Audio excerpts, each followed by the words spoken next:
श्री स्वामी समर्थ. नमस्कार मित्रांनो, आजचा व्हिडिओ खूप माहितीपूर्ण आहे. आजच्या व्हिडिओमध्ये आपण स्त्रीच्या शरीराचा असा भाग चालणार आहोत जो निर्लज्जपणे दाबल्यानंतर अमाप संपत्ती प्राप्त होते. स्त्रीचा कोणता भाग दाबून आणि चाटल्याने लोक श्रीमंत होतात ते आपण पाहणार आहोत. जो कोणी स्त्रीचा हा भाग दाबतो किंवा चढतो त्याच्या घरात देवी लक्ष्मी सदैव वास करते आणि देवी लक्ष्मीचा आशीर्वाद सदैव राहतो. तर मित्रांनो, आजच्या व्हिडिओमध्ये आम्ही तुम्हाला सांगणार आहोत की प्रत्येक पुरुषाने स्त्रीच्या शरीराचा कोणता भाग दाबावा किंवा चाटला पाहिजे. नमस्कार मित्रांनो, आजच्या अतिशय माहितीपूर्ण आणि महत्त्वपूर्ण व्हिडिओमध्ये तुम्हा सर्वांचे स्वागत आहे. मित्रांनो, आजच्या व्हिडिओमध्ये आपण काय शिकणार आहोत हे तुम्हाला माहित असेलच. तुम्ही चॅनलवर नवीन असाल तर चॅनलला आता सबस्क्राइब करा आणि कमेंट बॉक्समध्ये श्री स्वामी समर्थ लिहायला विसरू नका. तसेच जो कोणी हा व्हिडिओ लाईक आणि सबस्क्राइब करतो त्याच्या घरावर देवी लक्ष्मीचा सदैव आशीर्वाद राहील. एकेकाळी एका गावात महेश नावाची व्यक्ती राहत होती. तो त्याच्या बायकोवर खूप नाराज होता कारण त्याची बायको त्याला नेहमी प्रत्येक विषयावर टोमणे मारायची. तुमच्याकडे कोणत्या गोष्टी आहेत? घरी खायला काही नाही. त्याच्या घरात पूर्ण गरिबी होती. 1 रुपया नव्हता आणि त्याच्या घरात खायला 1 दाणाही नव्हता. घरी जेवण नाही आणि वर बायको करून टोमणे ऐकून तो खूप अस्वस्थ झाला होता. त्याला समजत नव्हते की मी काय करू. एके दिवशी महेश घरातून निर्जन रस्त्यावर निघून गेला. तो त्या निर्जन वाटेवरून चालत असताना त्याला एक साधू तपश्चर्या करताना दिसला. तो जाऊन त्याच्या जवळ बसला. साधूची तपश्चर्या संपल्यावर महेश त्याच्यासमोर रडू लागला. साधू महेशला म्हणाले, बेटा, तुला काय अडचण आहे? तू का रडत आहेस? शेवटी तुमची समस्या काय आहे? तेव्हा महेश साधू महाराजांना म्हणाला, महाराज, माझी बायको आहे जी मला रोज टोमणे मारते. मी गरीब आहे, मग मी काय करू? मी कितीही केले तरी मी पैसे कमवू शकत नाही. आतापर्यंत माझा छोटासा व्यवसाय होता, तोही पत्नीच्या त्रासामुळे उद्ध्वस्त झाला. ती माझ्याशी रात्रंदिवस भांडते. आता मी प्रत्येक वेळी काळजीत आहे. आमच्या घरात खायला काही नाही. याशिवाय अंगावर घालायला कपडे नाहीत. मी माझ्या बायकोला समजावली की मला टोमणे मारू नको, माझ्याशी भांडण करू नको, पण तिला अजिबात पटत नाही. साधूजी, यामुळे मी खूप काळजीत आहे. म्हणूनच मी घर सोडून इकडे आलो आहे. तेव्हा साधूजी म्हणतात, रडू नकोस बेटा, मी तुला हे काम सांगणार आहे. तुला फक्त निर्लज्जपणे बाईचा हा भाग दाबायचा किंवा चाटायचा आहे. तुमच्या घरात अचानक पैसे येतील. तुम्ही काही वेळा श्रीमंत व्हाल. साधूजी म्हणतात, जो कोणी स्त्रीचा हा भाग दाबतो किंवा चाटतो त्याच्या घरात कधीही पैशाची कमतरता भासत नाही. तसे त्याच्या घरात भांडणेही होत नाहीत. जो व्यवसाय करतो त्यात नेहमीच प्रगती होते. साधूजी म्हणाले, आता मी तुम्हाला स्त्रीचा तो भाग सांगणार आहे. ते लक्षपूर्वक ऐक आणि आपल्या जीवनात अंमलात आण. तेव्हा महेश जाधव यांचे म्हणणे अतिशय लक्षपूर्वक ऐकू लागतो. मग साधू महाराज त्या माणसाला एक गोष्ट सांगतात. एका नगरात एक शेतकरी राहत होता. त्याच्याकडे बरीच शेती होती ज्यावर तो रात्रंदिवस काम करत असे. त्याच्या घरात त्याची बायको होती. शेतकऱ्यांनी त्याची बायको यांचे एकमेकांवर खूप प्रेम होते. त्यांच्या घरात कोणत्याही प्रकारची भांडण किंवा कलह नव्हते. यामुळे देवी लक्ष्मी त्यांच्या घरात वास करत होती आणि त्यांच्या शेतात इतके उत्पादन होते की ते दिवसेंदिवस श्रीमंत होत होते. तो शेतकरी आणि त्याची बायको यांच्यात इतके प्रेम होते की आजूबाजूच्या लोकांना त्यांना पाहून हेवा वाटायचा। हळू त्याची संपूर्ण गावातील लोकांना माहिती झाली। शेतकरी आणि त्याची पत्नी यांच्यात खूप प्रेम आहे। हळदी ही बातमी त्या नगराच्या राजापर्यंत पोहोचली। जेव्हा शेतकरी आणि त्याच्या पत्नीची बातमी राजापर्यंत पोहोचते तेव्हा राजा देखील त्यांच्या प्रेमाची खूप प्रशंसा करतो। तो सगळ्यांना सांगतो की आमच्या गावात एक शेतकरी आणि त्याची बायको राहतात जे कधीच भांडत नाही। त्यांच्यात इतके प्रेम आहे की मी माझ्या आयुष्यात असे कधीच पाहिले नव्हते। एके दिवशी राजाने आदेश दिला की संपूर्ण राज्यात सांगा की राजा दिल सर्व लोक आपापल्या घरी तुपाचे दिवे लावतील। राजाची पत्नी विचारते, तुम्ही असे का करताय? प्रत्येकाच्या घरात उपाधे दिवे का लावायला सांगताय? पत्नीचे म्हणणे ऐकून राजा म्हणतो, दिवा हे प्रेमाचे लक्षण आहे। ज्या घरात तुपाचा दिवा जळतो त्याच घरात नेहमी प्रेम असते। जे प्रेम शेतकऱ्याच्या आणि त्याच्या पत्नीच्या घरात आहे ते आपल्या संपूर्ण राज्यात असायला हवे। म्हणूनच मला नवरा बायकोच्या प्रत्येक घरात दिवा लावायचा आहे। राजाचे सैनिक येऊन नगराठी ठिकाणी दवंडी वाजवतात आणि सांगतात की रात्रभर प्रत्येकाच्या घरी तुपाचे दिवे लावावे। राजाच्या सल्ल्याने सर्व नगरवासी आपापल्या घरी दिवे लावतात, पण मध्यरात्री जवळ येतात प्रत्येकाच्या घरातील दिवे भिजवून जातात। पण शेतकऱ्याच्या घरातील दिवा तसाच कायम राहतो। शेतकऱ्याच्या बायकोची नेहमी सवय असायची, तिला जे करावेसे वाटले ते ती करायची, मात्र या गोष्टीकडे शेतकरी नेहमी दुर्लक्ष करायचा, कारण शेतकरी खूप हुशार होता। बायकोला काही बोललो तर घरात विनाकारण भांडण होईल असे शेतकऱ्याला वाटायचे। याच कारणामुळे अनेक वेळा शेतकरी पत्नीच्या या गोष्टींकडे दुर्लक्ष करत असे। शेतकरी त्याकडे दुर्लक्ष करायचे कारण त्याचे बायकोबद्दलचे प्रेम होते। राजा आपल्या महालाची गच्चीवरून संपूर्ण नगराचे दृश्य पाहत होता। त्याने पाहिले की संपूर्ण नगरात कोणाच्याही घरात दिवा नाही, परंतु शेतकऱ्याच्या घरात दिवा जळत आहे। तेव्हा राजा आपल्या राणीला म्हणतो की बघ, शेतकरी आणि त्याच्या पत्नीच्या घरात दिवा आहे, मात्र संपूर्ण नगरात कुठे दिवा कार्यरत नाही। यावरून शेतकरी आणि त्याची पत्नी यांच्यात किती प्रेम आहे हे दिसून येते।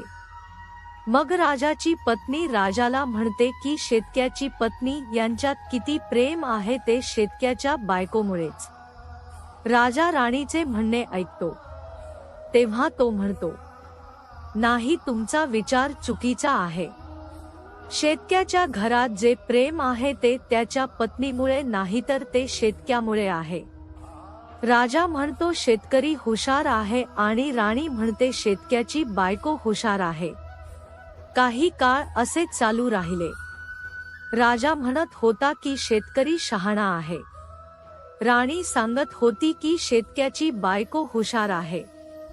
या गोष्टीवरून राजा आणि राणीमध्ये खूप भांडणे झाली। यानंतर राणीने राजाची दाढी उपटली आणि राजाने राणीला खूप मारले। यानंतर राजा म्हणतो, आपल्याला लढण्याची गरज नाही। आपण शेतकरी आणि त्याच्या पत्नीची परीक्षा का घेत नाही? सर्व काही स्पष्ट होईल। युद्धानंतर राजा आणि राणी दोघांचे या विषयावर एकमत झाले। मग राजा आपल्या राजवाड्यात जातो आणि शिपायाला बोलावतो व त्या शिपायाला शेतकऱ्याकडे जा आणि मी जे काही प्रश्न विचारतो ते शेतकऱ्याला सांगण्यास सांगतो। शिपाई म्हणतो ठीक आहे। राजाचे म्हणणे ऐकून तो शिपाई शेतकऱ्याकडे जातो। तेव्हा शेतकऱ्याची बायको शेतात गेली होती, पण शेतकऱ्याची तब्येत बरी नव्हती। या कारणामुळे तो शेतात गेला नाही। यावेळी शिपाई शेतकऱ्यांच्या घरी पोहोचतो आणि शेतकऱ्याला म्हणतो, मी राज दरबारातून आलो आहे आणि मला राजाने पाठवले आहे। शेतकरी म्हणतो, मी तुमच्यासाठी काय सेवा करू शकतो ते सांगा। तुम्ही बसा, मी तुमच्यासाठी पाणी आणतो. तेव्हा शिपाई म्हणतो, नाही, काही आणू नकोस. मी राजाचा शिपाई आहे. मी तुला राजाचा संदेश सांगण्यासाठी आलो आहे. मग शेतकरी म्हणतो, ठीक आहे, तुम्हीच सांगा. राज साहेबांनी माझ्यासाठी कोणती बातमी पाठवली आहे? शिपाई म्हणतो, शेतकरी राजाने सांगितले आहे की जर तू तुझ्या बायकोला सोडून दिले तर राजा तुला खूप हिरे दागिने आणि तुझ्या जमिनीच्या दुप्पट जमीन भेट देईल. याशिवाय अर्धा राजवाडा ही तुम्हाला दिला जाईल. पण शेतक्याने दिलेले उत्तर ऐकण यासारखे होते. शेतक्याने सांगितलेले, राजाने त्याचा संपूर्ण वाडा मला दिला तरीही मी माझ्या पत्नीला सोडणार नाही. जा आणि तुझ्या राजाला सांग. शेतक्याने तसे सांगितले आहे म्हणून शिपाई जाऊन राजाला सर्व काही सांगतो. यावेळी राणी सुद्धा शिपाईचे म्हणणे ऐकत होती. राणी म्हणाली, तुम्ही शेतक्याची परीक्षा घेतली आहे पण शेतक्याच्या पत्नीची परीक्षा घेतली नाही. अशा रीतीने आपण कोण ज्ञानी आहे हे कसे ओळखू शकतो? यानंतर राणी म्हणाली, आता मला शेतक्याच्या पत्नीची परीक्षा घ्यायची आहे. दोघांची परीक्षा झाल्यावरच समजेल की कोण शहाणा आहे. मग राणीनेही एका शिपायाला बोलवून सांगितले की माझे म्हणणे शेतक्याच्या पत्नीला सांग आणि लक्षात ठेव. शेतकरी नसतानाच हे सांग.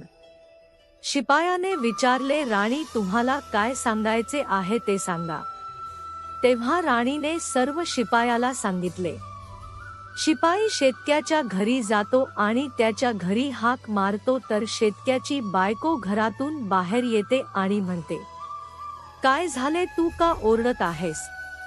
देवा, शिपाई म्हणाला, मी राजवाड्यातून आलो आहे. मला राणीने पाठवले आहे. शेतक्याची बायको म्हणाली, का आलास ते सांग. तेव्हा शिपाई म्हणाला, राणीने सांगितले आहे की जर तू तुझ्या नव्याला मारलेस तर राणी तुला खूप हिरे आणि दागिने देईल आणि त्याचबरोबर तुला राजवाड्याचा अर्धा भागही मिळेल. याशिवाय जी काही जमीन आहे ती तुमचीच राहील. याशिवाय राणी तुम्हाला दुप्पट जमीनही देईल. हे ऐकून शेतक्याची बायको तयार होते आणि म्हणते, ठीक आहे राणी साहेबा, मला इतके देतील तर मी माझ्या पतीला मारीन. देवा, शिपाई विचारतो, राणीला कसे कळणार की तू तुझ्या पतीला मारले आहेस? तेव्हा शेतक्याची बायको म्हणते, मी शेतक्याला मारल्यावर माझ्या घरातील दिवा विझवून टाकेल. तेव्हा तुम्हाला कळेल की मी शेतक्याला मारले आहे. आता शेतक्याच्या बायकोचे म्हणणे ऐकून शिपाई राजवाड्यात धातू आणि राणीला सर्व हकीकत सांगतो. शेतक्याच्या बायकोचे बोलणे ऐकून राणीला खूप आश्चर्य वाटते. त्याचवेळी राजा आपल्या नगरातील सर्व लोकांना बोलावतो आणि म्हणतो की माझ्या आणि माझ्या पत्नीमुळे शेतक्यांना आपला जीव गमवावा लागू नये अशी माझी इच्छा आहे. तुम्ही लोक असे करा, त्या शेतक्याच्या घरी जा आणि सर्व काही सांगा आणि त्या शेतक्याला वाचवा, नाहीतर शेतक्याची बायको त्याला मारून टाकेल.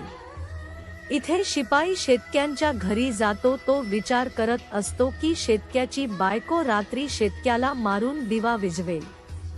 पण त्याआधीच आपण शेतक्याच्या घरी पोचतो आणि शेतक्याला वाचवतो. राजाला शिपाई शेतक्यांच्या घरी पोहोचतात. त्याला दिसतो की शेतकरी मृत अवस्थेत पडलेला आहे. देवा, शिपाई शेतक्याच्या बायकोला म्हणतात, तुम्ही रात्री शेतक्याला मारायला सांगितले होते, पण मग तू आता शेतक्याला का मारलं? त्यानंतर ती शेतक्याची पत्नी म्हणते, शेतक्याला मला मारावे लागले. रात्री मला फक्त दिवा भिजवायचा होता, त्यामुळे तुम्ही शेतक्याचा दिवसाढवळ्या खून केला आहे. शिपाई ताबडतोब शेतक्याच्या घरातून राजाकडे जातो आणि राजा राणीला सर्व सांगतो. राजा आणि राणी क्रोधनी संतप्त होतात. यानंतर राजाने राणी आपल्या सैनिकांना शेतक्याच्या पत्नीला बंदिवान म्हणून आणण्यास सांगतात. शिपाई जाऊन शेतक्याच्या बायकोला बंदिवान म्हणून घेऊन येतात. राजा शेतक्याच्या बायकोला विचारतो की तू असं का केलीस? तू एक लोभी स्त्री आहेस. तेव्हा शेतक्याच्या बायकोने उत्तर दिले की मला आधीच शेतक्याला मारायचे होते. ती फक्त निमित्त शोधत होती कारण शेतक्याच्या सवयी खूप वाईट होत्या, तो माझ्याशी खूप वाईट वागायचा. तर राजा म्हणाला, शेतक्याने असे काय केले? तर शेतक्याच्या पत्नीने उत्तर दिले, तू नेहमी माझ्या नाकाचा वरचा भाग बोटाने दाबत असे. याशिवाय शेतकरी माझ्यासोबत आणखी एक काम करायचा. तो अनेकदा माझ्या कानाच्या मागच्या भागाला त्याच्या जिभेने स्पर्श करत असे. राजाने विचारले, मला सांगा, तुम्ही गरीब असताना शेतक्याने तुमच्यासोबत हे काम केले होते का? तर शेतक्याची बायको म्हणते, नाही साहेब, तेव्हा त्याने हे केले नाही. तेव्हा राजा म्हणाला, मला समजले शेतक्याने असे का केले. त्याचवेळी साधूजींनी महेशला विचारले, स्त्रीचा कोणता भाग दाबून आणि चाटल्याने लोकांना अचानक पैसे मिळतात? काही समजले का? तर महेश म्हणाला, हो साधूजी, मला सर्व समजले आहे. तेव्हा साधूजी म्हणतात, जर तुम्हाला अजून समजले नसेल तर मी तुम्हाला पुन्हा सांगतो. शेतकरी पहिले काम बायकोसोबत करायचा. तो तिच्या नाकाचा वरचा भाग बोटाने दाबायचा. त्यामुळे ज्या व्यक्तीच्या घरात पैशांची कमतरता असेल त्यांनी स्त्रीच्या नाकाचा वरचा भाग बोटाने दाबावा. मित्रांनो, स्त्रीच्या नाकाचा वरचा भाग खूप शुभ मानला जातो. या कारणास्तव जो हे कार्य करतो तो नेहमीच श्रीमंत होतो. दुसरी का म्हणजे जो कोणी पुरुष आपल्या जिभेने स्त्रीच्या कानाच्या मागील भागाला स्पर्श करतो त्याच्या नशिबाचे दरवाजे उघडतात. त्याला अचानक पैसे मिळतात. असे घडते कारण स्त्रीच्या कानाच्या मागे लक्ष्मी देवी वास करते. असे केल्यावर देवी लक्ष्मी तुमच्यावर प्रसन्न होऊन तुम्हाला अपार संपत्ती प्रदान करते. आणि तुम्ही एक गोष्ट ऐकली असेल की महिलांना लक्ष्मीचे रूप मानले जाते. यामुळेच या जगात जो कोणी हे दोन पवित्र कार्य करतो त्याचे घर नेहमी धनाने भरलेले असते.